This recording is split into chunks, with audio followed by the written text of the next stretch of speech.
malnutrition and starvation of like specifically Haiti. So obviously the exposure was a couple of weeks ago, and so I'm like super excited about that because I want to be a missionary when I get older. So one of the speaker that came to the Monday night chapel, he was actually a missionary in Haiti, and so I kind of was like got more interested about that. We talked about malnutrition and starvation and all that. It like really hit me because that's where my heart's at. So I started my day. So I'm gonna do my speech on it. And I'm actually gonna plan on going to Haiti from here for exposure. Okay, so this is their flag. Just hold it down. Some random facts about Haiti. So Haiti is actually the fourth world. It's actually a fourth world country, which means it's lower than third world. I don't know if that's obvious to you, but some people have to like think about how much lower that is. It's one of the poorest countries in the world. So that's pretty sad too. And then so the national language is Creole, which is a mix of Spanish, French, Portuguese, Tiano, and French African languages. Half the population practices voodoo, which is like a mix of African slave traditions and Catholic beliefs.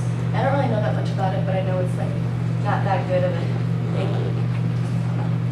And then it's also shared, like that, they have an island shared by Dominican Republic. So that's maybe that's one of them that it kind of gives you like a see like how close it is. So it's kind of pretty close to us. So the level of starvation, so it really increased after the earthquake that everybody's heard about. The hunger just became much, much worse. So 6.7 million Haitians don't have enough food to eat. Like that's a lot of people. Like 6.7 million people. And then that's 67% of the population. Like, that's a big thing to me. And then 1.5 million of those people face malnutrition and other hunger problems. So that's a lot of people to me, so that's like not a big deal. Some reasons for the starvation, so it's like weather and government decisions. So the weather is either too much rain or too little rain. So that like affects the crops and animals, and there's severe storms. So if it rains too much, then the crops die because they flood or whatever, and then if there's no crops, then the cattle can't eat, and we can't eat the cattle or the crops because they're not there, so it's just like a not good thing. And then the government decisions, so they cut tariffs on rice, they cut tariffs on imported rice. That drove local markets like out of business or whatever.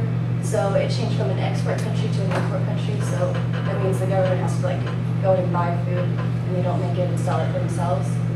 So that just makes the food more expensive for the people, the Asians, to buy it and all that. So results from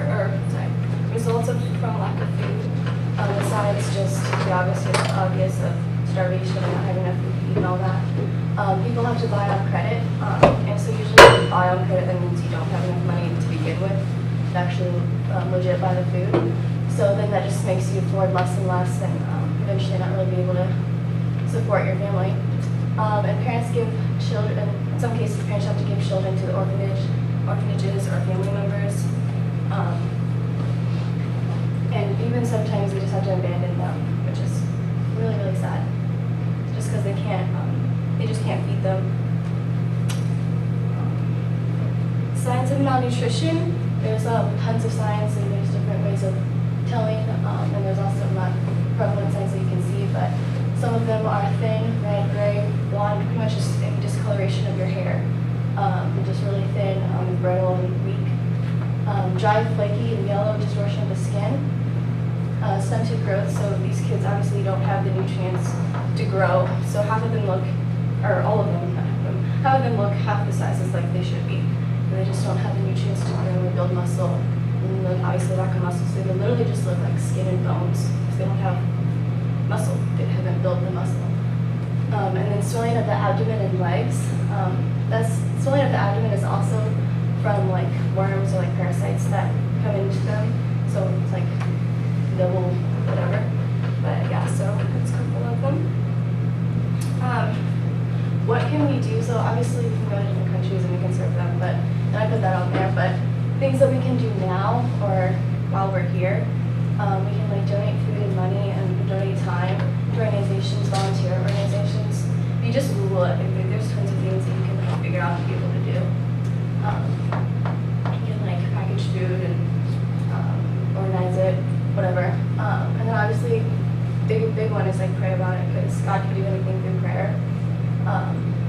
lifting them up can do a lot, and just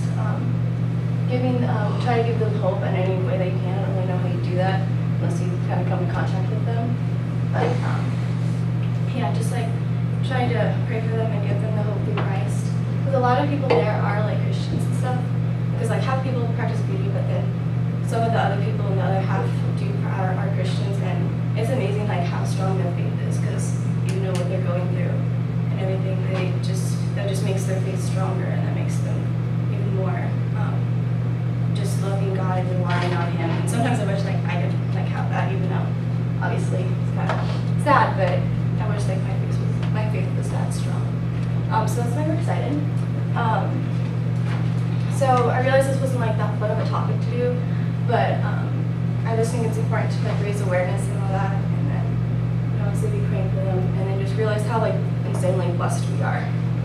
So, yeah. Thank you.